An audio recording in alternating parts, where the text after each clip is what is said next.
untuk memberikan sharing mengenai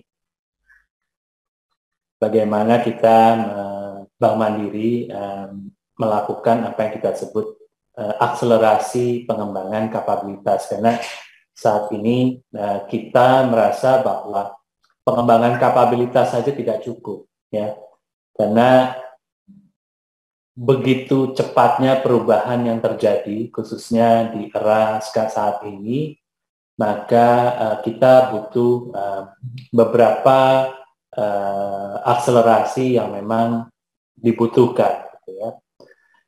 Yang kedua, izin juga bahwa mungkin ada beberapa hal yang nanti saya sharing, mungkin ada yang bisa diterapkan, ada yang bisa, karena memang ini sebenarnya bukan best practice, tetapi ini saya hanya sharing mengenai apa yang saya pelajari selama kita menerapkan pengembangan kapabilitas ini. Ya, untuk itu saya akan mulai dengan pengembangan kapabilitas. Intinya tidak lebih dan tidak bukan adalah untuk didasarkan pada bagaimana kita membantu strategi bisnis Bank Mandiri secara keseluruhan. Ya, jadi kita di sini menurunkan apa sih strategi Bank Mandiri gitu ya. Yang pertama, kita semua sama-sama tahu Bank Mandiri ini adalah memiliki kekuatan di bidang wholesale banking atau corporate banking. Yang kedua, kita memiliki kekuatan dua, yang kita sebut kekuatan dua, itu adalah bagaimana membangun relationship untuk akuisisi nasabah baru. Dan kekuatan tiga adalah kita memiliki likuiditas dan terutama untuk mensupport, mendukung financial institutions. Nah, dari tiga strategi, tiga kekuatan tersebut, kita punya tiga besaran fokus yang kita sebut dengan sistem, people, dan culture, gitu ya. Dan memang di dalam tiga besaran tersebut, people dan culture ini memegang peran yang penting, dan salah satunya juga kita sebut ada satu gesture yang kita sebut dengan aggressive namun prudent. Nah, inilah yang menjadi roh bagaimana pengembangan kapabilitas di Bank Mandiri, ya. Dan kita juga punya aspirasi, ada tiga aspirasi kita, be the prominent wholesale banking beyond lending, di mana kita memposisikan bahwa kita hanya bank pemberi melayani seluruh jasa layanan keuangan. Yang kedua, kita mau mempromot sustainable SME and micro growth business. Yang last but not least, kita pengen menjadi Indonesia number one modern digital retail. Nah, hal ini kemudian diturunkan menjadi human capital strategy yang kita sebut 331, ya. Goals kita adalah kita ingin agar employee itu engage and productive, yang bisa mendrive growth dan sustainable business. Dan tidak kalah penting, ada satu item yang kita tambahkan di sini adalah develop new leaders, ya. Kenapa nanti saya akan jelaskan, ya. Yang kedua, human capital strategi kita ada tiga. Bagaimana kita strategi satu mengakselerasi bagaimana pemenuhan kapasitas dan produktivitas. Yang kedua, mengakselerasi pengembangan kapabilitas. Dan strategi yang ketiga adalah bagaimana kita mendeepening employee engagement and experience dengan akhlak dan EVP, ya. EVP itu employee value proposition kita, which is learn, grow, and contribute to Indonesia.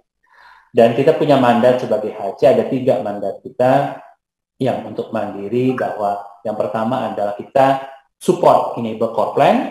Nah, yang kedua mandat nasional gitu ya, kita menjadi leaders factory for Indonesia sebenarnya. Seperti Bapak Ibu ketahui, saat ini Bank Mandiri terutama di lingkungan Kementerian BUMN dianggap menjadi salah satu pabrik talenta untuk BUMN lain, ya. Saat ini ada sekitar 100 lebih dari Bank Mandiri yang memang saat ini menjabat di instansi pemerintahan, kementerian, kemudian juga ada di direktur BUMN dan lembaga-lembaga pemerintahan yang lain, gitu ya. Dan memang ini senang atau tidak ya Bu ya, Bapak Ibu ya, karena setiap minggu kalau saya dapat telepon dari kementerian itu saya mungkin ada deg-degannya gitu ya. Jadi mungkin ada orang lagi yang dimintakan oleh kementerian untuk ditempatkan sebagai direksi di BUMN lain. Jadi memang kita nggak pernah berhenti sehingga kita pengen akhirnya memutuskan untuk membuat Bank Mandiri ini menjadi salah satu pabrik talenta Indonesia gitu ya. Dan itu adalah salah satu mandat kita gitu ya. Yang last but not least pada employee kita tahu bahwa kita bukan hanya bekerja untuk stakeholder shareholder, tapi juga untuk employee, bagaimana kita mau create meaningful employee growth and experience buat seluruh karyawan. Nah, atas dasar itu akhirnya kita punya membuat ya sebuah framework capability development. Jadi mungkin saya langsung aja mengacu pada capability development. Nah, capability development framework itu sebenarnya tidak ada sesuatu yang istimewa gitu ya, karena saya banyak ada di beberapa perusahaan swasta yang lain. Ini memang framework yang menjadi patokan ya. Nah, yang pertama adalah analisa kebutuhan. Seperti kita ketahui, kita punya business and corporate strategy. Yang kedua, kita punya analisa pekerjaan, dan itu adalah keluar yang namanya key required capabilities. Nah, key required capabilities inilah yang kita terjemahkan ya menjadi dua hal. Ya. Yang pertama adalah technical capability model. Yang kedua adalah leadership and managerial capability model. Ya, jadi kita punya TCM, kita punya yang disebut TCM di technical maupun yang di leadership dan managerial. Nah, seluruh posisi di Bank Mandiri ini mereka memiliki technical capability requirement. Mereka memiliki leadership manager requirement. Dan semua karyawan atau semua mandirian ini diharapkan memahami apa sih yang dibutuhkan ya di role-nya. Ya, itu yang kedua ya. Dan yang ketiga ini ada yang kita sebut dengan bagaimana kita merencanakan ya. Nah, merencanakannya tentunya yang pertama adalah kita punya assessment ya. Kita punya program pengembangan 70-20-10. Jadi bukan hanya classroom saja, kita ada yang kita sebut dengan training yang di classroom, ada yang kita sebut development dialogue, which is Bapak Ibu tadi dari Kementerian Keuangan sharing mengenai coaching dan counseling dan mentoring. Tapi kita juga punya assignment yang memang kita dudukan sebagai bagian dari program pengembangan. Ya. Dan memang structure daripada program pengembangan kita bagi menjadi 3 hal. Ya. Ada onboarding, ada equipping, ada developing. Apa yang dimaksud dengan onboarding? Onboarding itu adalah program-program yang memang kita fokuskan supaya setiap mandirian ini bisa memahami apa yang minimum harus dilakukan di pekerjaan. Jadi memang ketika orang baru pertama kali dipromosi, dia harusnya tahu saya ini kalau dipromosi sebagai department head, misalnya department head performance management, apa sih yang saya harus lakukan? Nah, itu disebut dengan proses onboarding. Ya. Yang kedua, ada yang disebut dengan proses equipping. Apa yang dimaksud dengan proses equipping?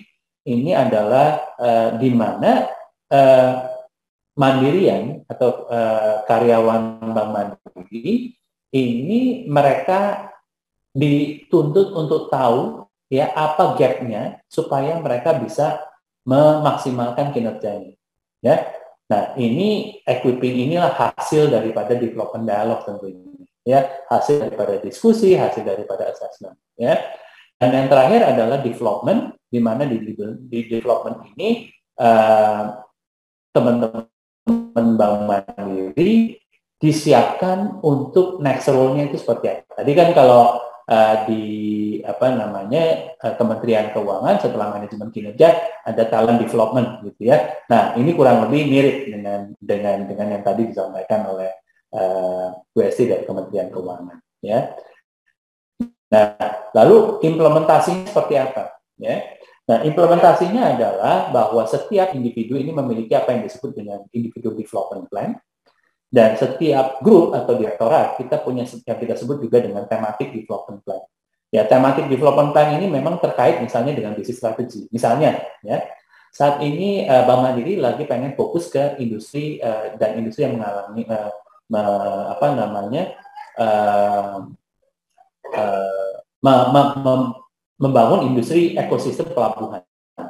Nah, tentunya pemahaman mengenai industri pelabuhan ini harus dipahami betul, ya. Nah, oleh sebab itu kita punya thematic development plan, ya, untuk teman-teman di jaringan. Karena itu nggak akan tercapture di dalam individual development plan, ya. Jadi kita punya dua tuh, ada thematic, ada individual development plan, ya.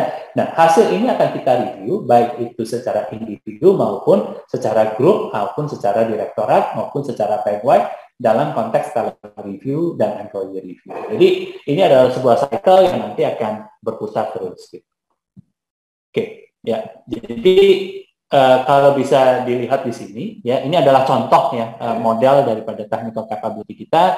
Jadi setiap apa namanya job family kita punya technical capability model, ada definisi kompetensinya, lalu kemudian ada apa namanya capability required dari setiap apa namanya profile dari group head, departemen head-nya, sampai pelaksana, ya. Lalu di levelnya juga ada deskripsinya, ya, yang dibutuhkan itu level apa dan modul pelatihannya itu seperti apa. Nah, ini adalah contoh, ya. Begitu pula di leadership kita punya yang namanya 10 leadership capability, di mana di setiap apa namanya level ini kita juga mendefinisikan dan memiliki capability requirement-nya, ya. Nah, penyusunan individual development plan ini berdasarkan gap dari capabilities. Jadi kita sudah punya penetapan standar skill-nya, standar leadership-nya, lalu di-assess, ya, kita punya assessment-nya, self-assessment, sama assessment dari atasan saat ini baru itu, kecuali beberapa hal yang sifatnya teknikal kayak di IT, kita punya independent assessment dari pihak ketiga gitu ya. Lalu kemudian dari gap itu kita buat yang namanya individual development plan dan akhirnya kita memiliki kita harus review nanti di akhir tahun key capabilities indicator-nya. Nah, saya akan garis bawahi satu proses yang kita sebut dengan development dialogue ya. Dan kenapa kita sebut dengan development dialogue? Karena begini ya, sudah cukup lama sepanjang sejarahnya bahwa Bank Mandiri ini memang sangat performance based ya. Nah, ketika sangat performance based, orientasinya memang pada hasil, lebih banyak pada hasil dibandingkan pada proses ya. Nah, sementara kita punya prinsip bahwa seorang leader itu harus menyeimbangkan antara nagih, nata, dan nuntun. Ya.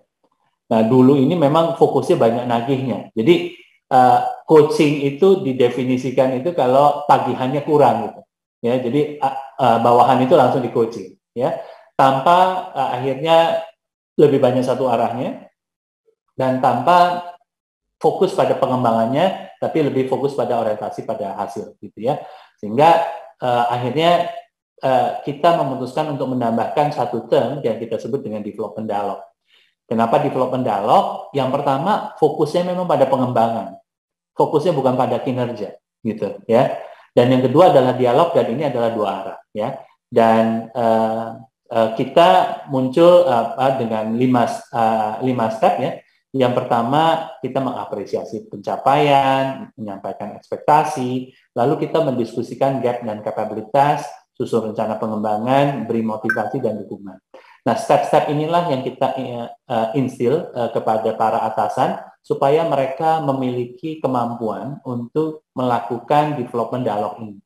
Melakukan development dialog ini penting karena harus menyeimbangkan antara achievement, attitude, sama aspirasinya pegawai. Ya, jadi untuk itu kita baru berjalan 2 tahun ini, memang masih ini, tapi feedback yang saya dapatkan cukup signifikan, dianggap mampu membalance bahwa seorang atasan ini bisa bukan hanya nagih aja tapi nata dan nuntut gitu ya.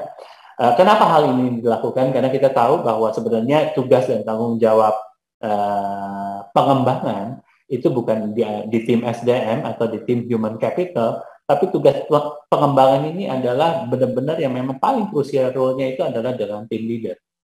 Makanya kita benar-benar ingin bahwa tim leader ini memiliki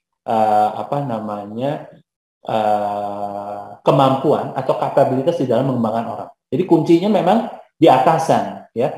Kuncinya bukan di sistem, kuncinya bukan di mana-mana, tapi lebih banyak di atasan. Makanya kita benar-benar ingin mengembangkan yang kita sebut dengan 360 degree learning, ya, di mana seseorang itu memang mendapatkan pembelajaran itu dari ekosistemnya, ya, bisa dari customer-nya, bisa dari temannya, bisa dari recruiter, bukan dari manajer. Jadi kita merasa bahwa kelas penting, ya, tetapi tidak cukup. Makanya di dalam talent development principles kita ada 4 hal kita sebutkan, ya. Orang itu belajar bukan hanya di educate, tapi kita engage, learning through others, kita expose, learning from others, dan kita punya critical experience, ya, di mana kita mengembangkan assignment untuk melakukan learning, gitu, ya. Nah, ini kita turunkan kepada program akselerasi peningkatan kompetensi, kita sebutnya Mandirian Pembelajar Tangguh, ya, di mana yang pertama kita harus build yang namanya new learning mindset, yang kedua kita mengedepankan learning by doing, dan yang terakhir adalah platform yang ada, ya. Nah, oleh sebab itu, next.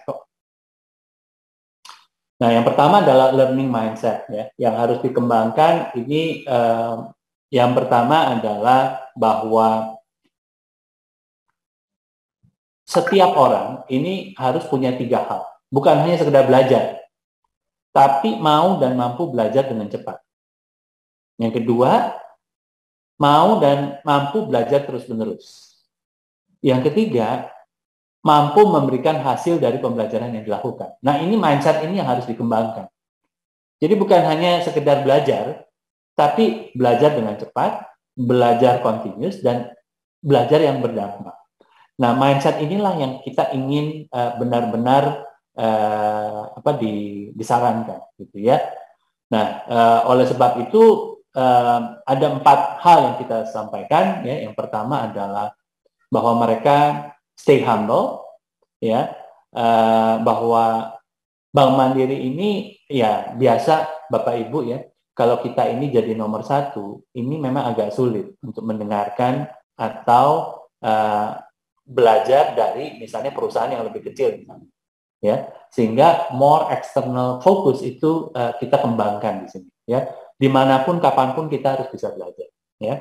Yang kedua, learning itu personal responsibility, itu yang kita tanamkan, ya. Yang ketiga, everyone itu can learn everything, every time, everywhere. Dan yang terakhir, learning itu is a lifelong journey, ya. Nggak ada kita berhenti belajar, ya. Nah, di dalam program learning by doing, ya, ini kita juga mengembangkan apa yang kita sebut tadi, ya, bahwa kita tidak hanya belajar di kelas, tapi yang kita lakukan satu project assignment, ya, yang memang kita catat dan kita arahkan sesuai dengan pengembangan gap capabilitas, ya. Misalnya, ya, ada satu tim saya yang memang saat ini dia kurang dalam membangun strategic orientation, ya. Nah, oleh sebab itu, saya minta mereka, orang-orang yang kurang dari strategic orientation itu, untuk ikutan di dalam mengembangkan strategi human capital 2022-2024. Nah, ini contoh sederhana aja, karena kita tahu bahwa belajar itu yang paling, yang paling efisien dan optimal itu di dalam pekerjaan diterjunkan secara langsung, tentunya dengan bimbingan coaching dan mentor yang jelas. Yang kedua, subsidiary assignment, ya. Kita punya 12 anak perusahaan yang kita pikirkan di dalam pengembangan, misalnya, wah, ada orang bisnis tapi dia kurang leadership-nya, gitu, ya. Dia sebenarnya kandidat dari group head, tapi kurang ya leadership-nya. Oh, kita taruh dulu aja dia jadi direktur di perusahaan anak. Ya. Nah, ini contoh. Ya. Talent Mobility and Swap, RKK Learning itu rapat komite kredit learning, dan ini kawah candra di mukanya karena memang di bank itu core bisnisnya itu ya belajar kredit, ya. Nah, oleh sebab itu untuk mengakselerasi ya kita put orang-orang yang tidak memiliki background kredit untuk ditaruh di rapat komite kredit, ya, sehingga nanti tapi bukan hanya ditaruh saja, tetapi itu diampu oleh coach dan mentor. Sehingga nanti setelah selesai RKK mereka akan mereview. Ya. Yang kelima, proses transformasi di Bank Mandiri sendiri, ya, ya tentunya aktivitas-aktivitas di dalam pekerjaan, body system dan intensif di grup lain. Nah, ini adalah contoh direktur. Yang last but not least adalah mengembangkan ekosistem. Ya, di mana dalam pengembangan ekosistem ini kita menggunakan berbagai infrastruktur, termasuk juga kolaboratif learning. Ya, kita punya ada di Yammer kita, gitu ya, memang grup yang memang focusing pada satu topik atau satu grup, ya, sehingga mereka bisa sharing, berkolaborasi. Karena learning itu kita percaya sosial. Selain infrastruktur e-learning sama internal, saya believe bahwa e-learning sama internal infrastruktur udah banyak, ya. Tapi knowledge management system platform itu yang kita kembangkan, ya, sehingga teman-teman bisa, ya itu tadi, ya, bisa cepat belajar terus menerus dan belajar yang berdampak. Last but not least, saya ingin sampaikan ada dua hal, ya. Yang pertama adalah bahwa semua ini kita monitor, ya, kita punya yang namanya human capital score, ya. Di mana di dalam Human Capital Score ini, semua grup head ini memiliki KPI, ya, sebanyak 10% dari total KPI-nya. Yang pertama, bahwa mereka harus menjadi pengajar. Yang kedua, ya, mereka harus memastikan seluruh pegawai under kelolaannya dia ini menyelesaikan training yang sudah di-plan, ya. Yang ketiga, mereka menyelesaikan apa yang saya sebut dengan mission based development. Nanti saya akan clear up apa yang itu disebut dengan mission based development, ya. Yang terakhir adalah mereka punya target talent pool, ya. Karena ini ada afirmasi wanita dan milenial dari kementerian, ya. Nah, semua ini menjadi KPI yang kita sebut dengan Human Capital Score untuk setiap grup di Bank Mandiri, ya. Yang memang besarnya saat ini masih 10% dan cukup signifikan. Nah, khusus untuk yang nomor 3, yang mission based development, ya, mission based development ini adalah sebenarnya untuk mengakomodasi tadi rekan-rekan atau karyawan Bank Mandiri yang BOD -2, ya, BOD -2. Ini di debt head, dan tahun ini kita mau turun sampai ke BOD -3, ya. Di team leader level. Apa yang harus dilakukan di ini? Dalam 1 tahun mereka diminta untuk melakukan misi, ada 10 misi, ya. Nah, sebenarnya ini adalah yang harus mereka lakukan, terlepas dari mereka ada program ini atau tidak.